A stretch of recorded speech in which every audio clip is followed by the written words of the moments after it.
financially they were more stable to where they could have that family, they could take care of that family, the kids could go to school, they could put shoes on their kids' feet. Right. What we would sometimes say is, you're not only supporting me when you buy my coffee anyways, well, you're supporting a community and farmers abroad. Right. I mean, it's that 1 degree of separation. Hello, everyone, and welcome back to Total Michigan, where we interview ordinary Michiganders doing some pretty extraordinary things. I am your host, Cliff DuVernois. Today's story would be about obsession. I love coffee, and anybody who knows me knows that I am always on the search for really good coffee. And what I wanted to do is I wanted to find somebody in Michigan who really embodies, thrives, loves, is obsessed with providing the best coffee experience that they can for their customers, something that even keeps them awake at night. So when I read the tagline for this particular business, saving good people from bad coffee, I thought, you know what? I have to hear this story because it really is a great womb to tomb story about the entire coffee chain. If you're worried about farmers, sustainability, whatever it might be, this is going to be an episode you will definitely want to listen to. To walk us through the whole coffee process today is Rodney Hensley, owner of Sozo Coffee in Ionia, Michigan. Rodney, how are you? And doing good. Thank you very much, and thank you for having us. And if you would, just tell us real quick, what is Sozo Coffee? Sozo Coffee is a roasting company with a bakery, cafe. Our bakery actually makes everything from scratch using natural ingredients. We do from gluten-free to glutinous goodies as well. My wife does all the gluten-free items. And then we have a baker that comes in late at night, and he does the baking with all from cinnamon rolls to the muffins and cookies and the danishes. And then also from the roasting aspect, myself and Connor, we're the roasters. So we're at another building, we're roasting and shipping out products and then providing coffee for the coffee shop as well. So it's not just that you have coffee here available in your shop, but you also sell it through your website. You're shipping it all over. Correct, yeah. Yes. All and over. You're also roasting your own beans. Correct, yeah. That's pretty cool. Yeah. And everything with the bakery is from scratch. So nothing that they do is with a box. Right. To me, it's just so cool. And so again, Sozo, make whole, make new. You're taking some product that actually doesn't really have characteristics or flavor, and in this case, where we're roasting it, we're adding the characteristics and flavor. And same with the bakery aspect, they're taking flour and adding other ingredients to make something right that's delicious. Sozo actually means it's Greek to make whole, make new. My wife and I started this company about 18 years ago, or just over 18 years ago. And I was a former traveling musician, and it was just one of those situations where we would go into coffee shops and talk about the music that we had done. And so there was also this aspect of, in the back of our minds, what would it be like to, have our own coffee shop or right. bed and breakfast? Those were things that we loved back then. And so it was just a whimsical idea. I just come up one day and I just said to my wife, I think I want to roast coffee. And so it ended up to where she just goes away with one of her friends, comes back, and she throws 1 pound of Sumatra green coffee on the table and says, all right, put your money where your mouth is. At that time, I didn't know how to roast coffee. I just thought it sounded cool, and I didn't think my wife would actually take me up on it. So a buddy of mine came over, and we were on this double date, of which he's as ADD as I am. And so as he walks in the door, he sees that bag of green coffee, and he says, do you have a popcorn popper? And I said, oh, clever. Yeah. And I said, yes, I do. And he says, let's roast. And so here it is. We're supposed to be on this date, and ends up where our wives are off to the side. They're watching this whole thing transpire, and we're totally oblivious to what they're doing and what's going on. and we're just roasting coffee. And then, of course, after you roast it, you got to cool it. And then, well, once it's cool, you got to drink it. So then we had to have our cup of coffee. And by the end of the night, I was hooked, as far as roasting coffee with this popcorn popper. So ended up to where for a while I was just roasting for myself for fun, and then it snowballed where my friends wanted a bag, and then we purchased a 5-pound roaster for, again, how are we going to keep up with this demand, because the popcorn popper sure wasn't going to do it. Then ended up to where my friends wanted a bag, their friends wanted a bag, and it snowballed into this business to where, again, the decision was, are we going to go do this? Right. So I'm on this date with my wife, and she's sitting across from me, and she just says, I can't take this anymore. and, and I'm just sitting there, and I'm Now, was thinking, this your first date? no. So, I mean, we were on our date, and our son was, if I remember correctly, he was in his car seat, and so we're having our cup of coffee, and ended up to where I'm a long pause, so it's very like, it seemed like forever, and I just looked at her and I said, what do you mean? And she says, I can't enjoy coffee anymore. And at that moment, my background was business. So at that point, I knew I had something. Right. So all this time I've been roasting, and my friends were wanting coffee. And now my partner, my wife, said that she could taste a difference, and she was not Ooh. enjoying somebody else's coffee. So Like the greasy spoon coffee. yeah, so it just ended up to where we went forward, and it just ended up to where we started this company. Like I said, September was 18 years for us. And then as far as this location of 576 North Stage Street in Ionia, this one celebrated 17 years in May. And so we've been very, very fortunate that the community has been very receptive. Our customers have been very loyal. And for us, I mean, this ride has been still growing to Right. where we've never plateaued. And So then let me ask you a couple of questions. So you said you've been at this location for 18. So if you would, just for our audience real quick, where are you from and where did you grow up? that's a fun one. So I grew up in Orlando. I say Orlando. I was born in Indianapolis. And actually, that was my pickup line to my wife. So Hey, whatever works. Yeah. So she walks past me, and I hear a buddy of mine had said, she's from Indiana. And I was born in Indiana, Right. Indianapolis. And so she walks by me, and I wooed her with, I hear you're from Indiana.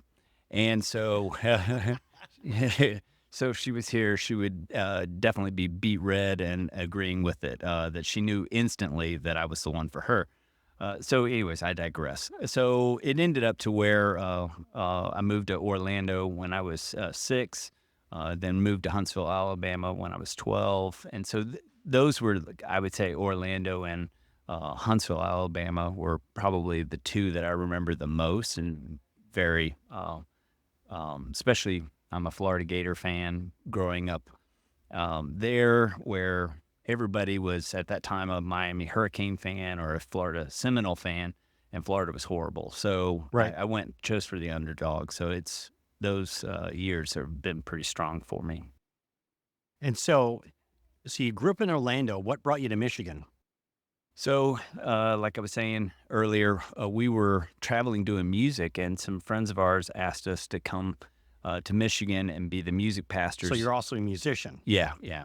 What do you play? I'm a guitarist. Nice. And my wife's the singer. Oh, your wife didn't stand a chance. No, no. Coffee, guitar. Yeah. This is getting better and better. Oh, yeah. And so friends of ours were pastors at a church. They asked us to come in and be the music pastors at their church. And so we did that for 3.5 years. And then when we started this, actually, our daughter, youngest, was actually not even 1 year old. So, yeah, it was a crazy journey of And so everything looking back is looking at my kids. We moved here when my son Zane was born. Um, let's see, Zoe, I'm trying to remember.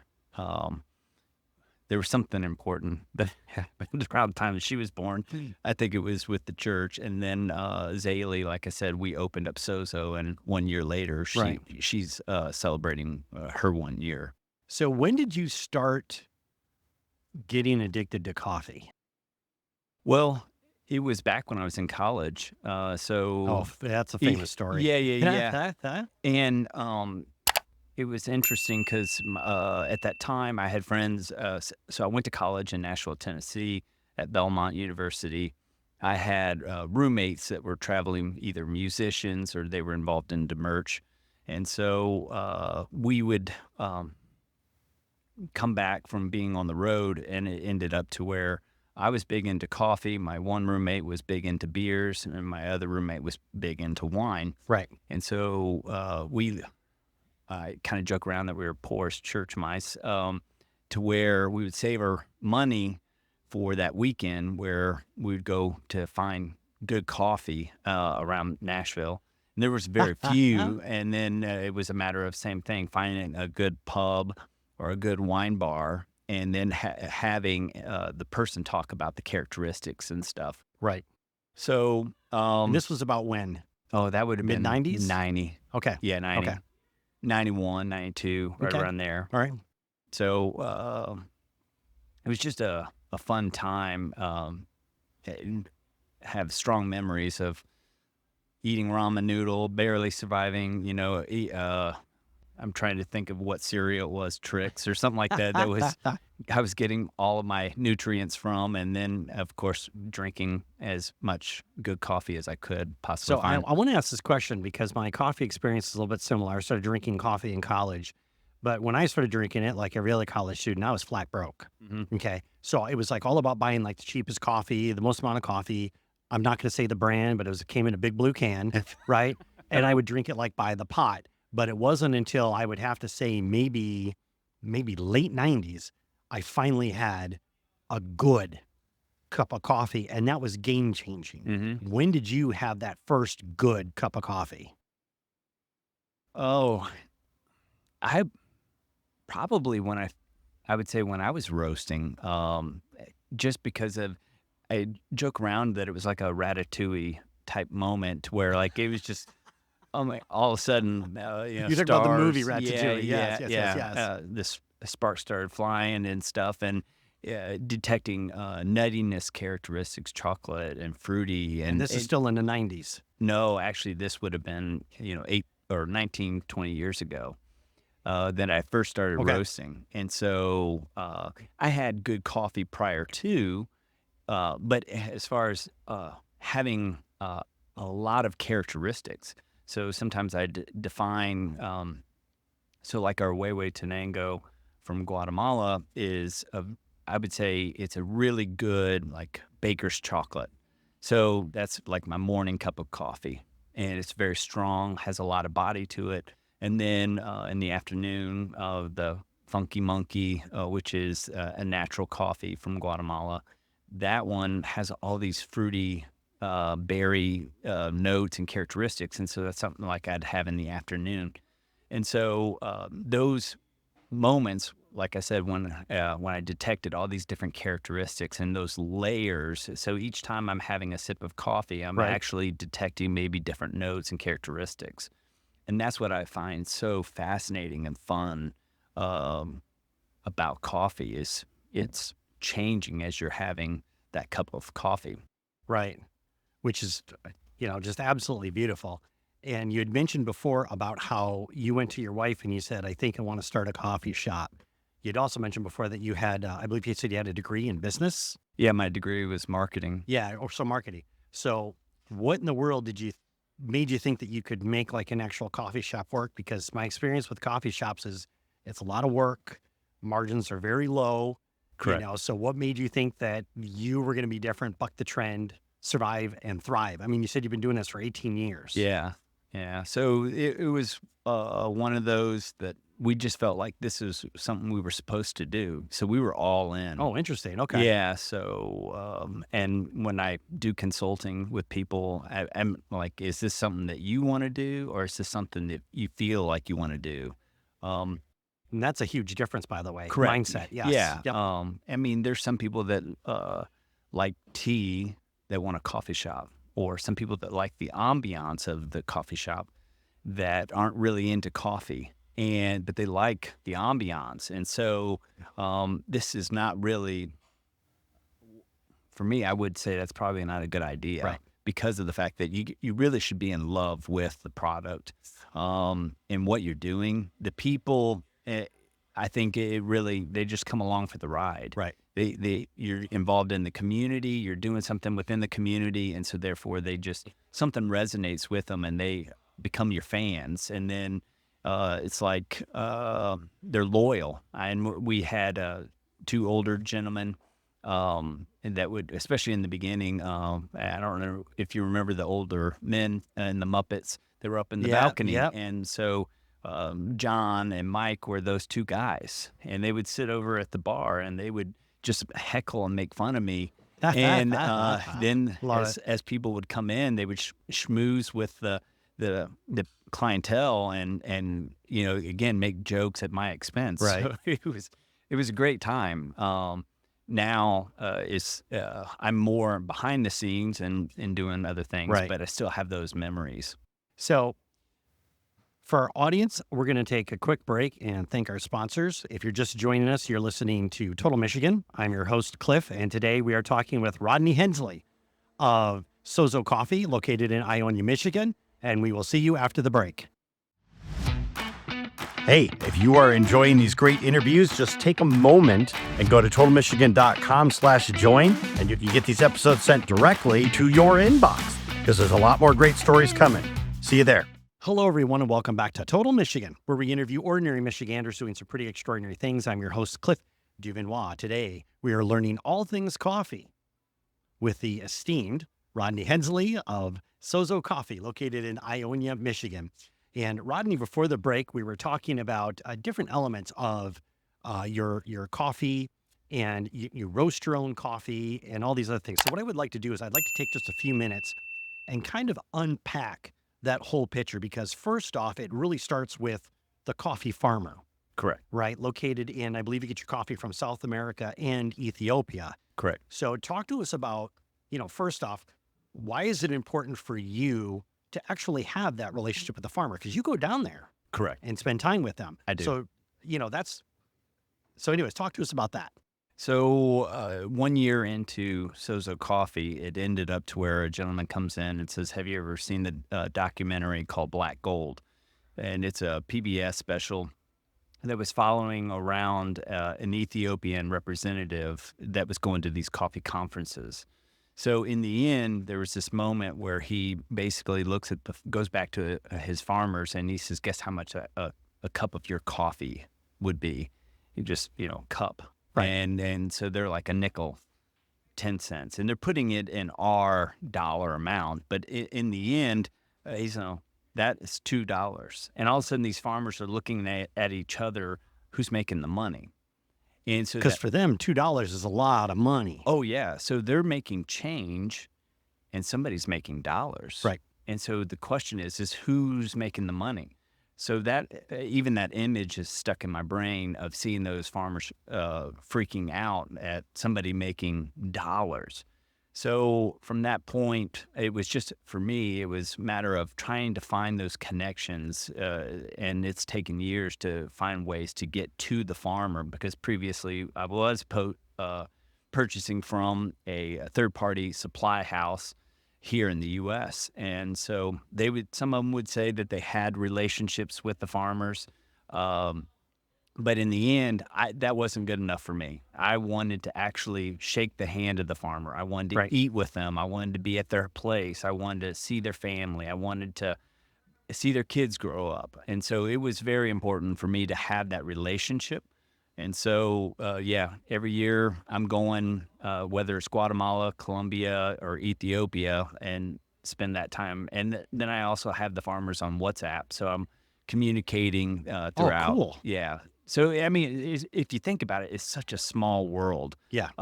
It in a way, it's kind of like a paradigm, but it's like it's a big world, yes, but it's a small world in the sense of technology and how we can be able to communicate and keep in contact. Facebook is Right. another Mm-hmm. great way where those farmers connect with us. Right. So then let me ask you this question, because I could hear somebody listening to this program right now and say, well, we have to buy the product at a smaller price because I've got a coffee shop. I've got payroll. I've got employees. I got to pay for healthcare. I got to actually process the bean. I've got to ground the bean. I actually have to pay an employee to learn how to make it, and services. I have to do marketing. I've got payroll. I've got workman's comp. So what it is now is you have all of these costs that are being tacked on top of it. So how does that necessarily square with what you were just sharing there about, the farmers being surprised that it was $5 for a cup of coffee? Well, what you kind of talked about was really more so from the owner standpoint of the coffee shop. So now you have these middle people involved. So you have the farmer, and the farmer's got to find a way to get the coffee to the ports and package it. So Right. then there's the mill, and so they're packaging it, and they're going to take some of that money. Then from the mill to maybe the shipping, and then the shipping company's going to take some money. Then from the shipping, it's going to come into the U.S., and then it's going to go to its destination, Right. which could be potentially a third-party company or supply house that's supplying for a coffee roasting company as well. So now you have all of these people involved taking a piece of the pie. Correct. And then if they are also organic or fair trade, now that's governmental, they're Yes. taking a piece of the pie as well. So now The government take a piece of the pie. I'm shocked. I think I'm shocked. part of me wants to just do the mic drop, and this is Yeah, that's good night. it. That's it. That's all we got. See you next week, folks. Everybody's shocked as well. But yeah, so you have all these people taking that portion of that money, and then, like you said, with the owner, now all of those costs Right. associated. So that, and then there's also the commodity market where coffee is traded, and so they're making that suggestion of the price, what it is per pound. And then you have people, it's just like stocks and bonds, people, buying and selling. And some of these people don't even like coffee, but they're Right. buying coffee or trading coffee because it could make them money. So the suggestion with the commodity market, back then was definitely under $1. And then all of a sudden now you got, at that time, coffee roasters probably selling their coffee anywhere from, like you said, the blue can, $5 a can, Yes. or to maybe the specialty market who's selling their coffee anywhere from $12 to $14, Right. back then. So now let me ask you this question here, because what you said before about the middleman being involved and all this other stuff, do you actually have a middleman that you go through, or do you get direct from the farmer? So I work with a buddy of mine that is my exporter and my importer Oh, okay. with Guatemala. All right. And so so that is kind of what I work out with him because I don't want to get into the importing and exporting, because that's another animal in itself. Yes. So that's his more of his specialty. And then, by doing this, because you said something interesting before when the microphones went hot, because, everybody understands that whatever the price is for that day, that's what you would pay for the beans, right? So like, let's say it's, $1 for 100 pounds or whatever it might be. I Right. just made that number up. But you were sharing before that you're paying sometimes 2.5 Times more. times, Yeah. yes, more, what that market rate is. Why did you decide to do that? Well, again, I wanted to be able to feel good and knowing that I didn't take advantage of somebody. And so by us taking out the middlemen, also, I knew kind of what the middlemen were charging me. Right. So at the same time, why not put that back into those farmers' hands? So now over the years, we've seen them go from not having a vehicle to having a vehicle. Oh, that's got to be wonderful. Oh, yeah. I Yes. mean, and then at the same time, Wilmer, he went from a smaller house to a bigger house. And you're seeing the kids involved. And Orlando, gosh, it seemed like every year that I would go there. Have another kid, so it was like more of aspect of financially they were more stable to where they could have that family. They could take care of that family. The kids could go to school. They could put shoes on their kids' feet. Right. So there was just these benefits that really was for us rewarding, knowing that we're working in conjunction. And so what we would sometimes say is, you're not only supporting me when you buy my coffee, anyways. You're not only supporting me local, you're supporting a community and farmers abroad. I mean, it's that one degree of separation. Yeah. Beautiful with that. And if you're just joining us, this is Total Michigan. I'm your host, Cliff DuVernois, and we're talking with Rodney Hensley of Sozo Coffee, located in Ionia, Michigan. And Rodney, another question I would like to ask you is, because I know there's a lot of people that listen to the show. They might like coffee. Maybe they've just got like a standard drip coffee at home that they're doing. And if they're thinking to themselves right now, you know what, I would really like to try like a really good cup of coffee. I will dedicate an hour or something like that just to have a good cup of coffee, maybe treat myself on the weekends.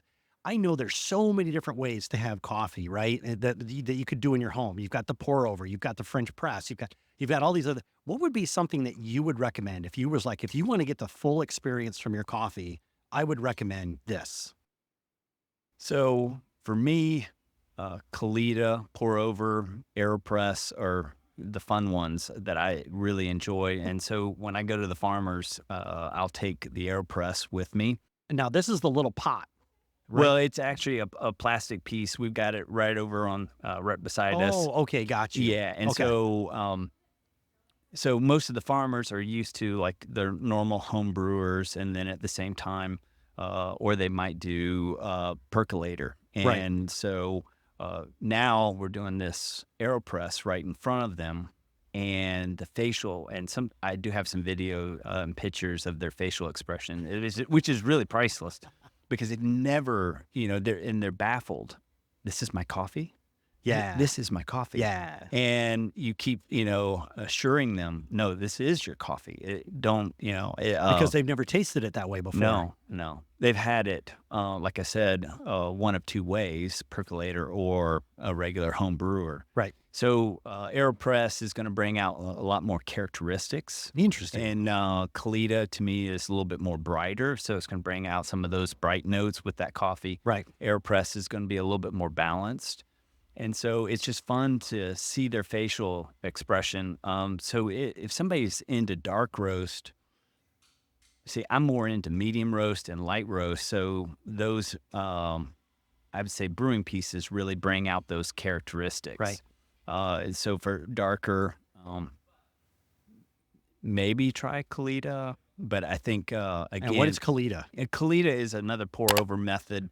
And so you're going to use a filter, and you're going to use a kettle with a gooseneck, so you're controlling the flow of water. Gotcha. And so it's all timing. You're using X amount of grounds, and you're putting that in your paper filter. You want it done in so much time and at that right weight as well. And I mean, kind of to go back to what you were saying, I think it's a very interesting time that we're living in I would say the last maybe 10, 15 years. If you look back, I mean, more people are interested in one quality cup. I believe that, yes. And one good yes. beer, as opposed to having a blue six-pack of bad stuff. And so I think that's what's fascinating, is we're starting to see more people wanting that. Right. I kind of joke around about it being that like God cup of, they're searching for that good cup of whatever it may be. And that's why I know for my wife and I, we go searching for different wineries. What wine's going to be out there that's really good. Yeah. So coffee, it's kind of that same way. Go visit and see what other people are doing. Right. And it's just, to me, it's just so much fun. Now, and just I want to make sure that I bring this point home here, because if you're saying that, the AeroPress would be like one of the top that you would recommend, when you go to your coffee shop to get your coffee, you should ask for your beans to be ground for that particular thing. You don't want to get just off the shelf from the grocery store. Well, I would actually tell people to buy a grinder, spend a little bit more money, A burr grinder? Yeah, burr grinder. Get a little bit better grinder so they can actually do it at the time of pouring their coffee. Yeah, Nice. Yes, because it does taste fresher. If you want that full experience, correct. invest in a burr grinder. Get your beans. Yeah. Grind them at home and then put them in there. Because then the burr grinder itself will have the different settings. Like if you want French press, go to this number. If you want AeroPress, go to this number. Correct. Yes. Yeah. Rodney, if somebody's listening to this and they want to come and check you out, they want to sample this delicious coffee that you have and, just hang out and enjoy it, or maybe even like find you online and get some coffee that way, what would be the best way for them to do that? Our website is Sozo Coffee. That's SOZO Coffee. And then our address is 576 North State Street in Ionia, Michigan. And you're more than welcome to come Monday through Friday, 6 to 6, and then Saturday, 8 to 1. If you come on Saturday, I would say Friday and Saturdays, just be prepared to wait a little while because it's pretty packed. Pretty packed? Yeah. Which is always a good sign. Oh, yeah. Yes. Yeah. And you're on the socials too, right? Yeah, so we're on Facebook, Instagram as well. Perfect. Awesome. Rodney, thank you so much for taking time to chat with us today. I really do appreciate it. Well, Cliff, thank you so much for having us again. And thank you for this great cup of coffee. Well, thank you. Yes. For our audience, you can always go to totalmichigan.com and click on Rodney's interview and get the links that he had mentioned above, along with his address. I'll see you next week when we talk to another Michigander doing some pretty extraordinary things. We'll see you then.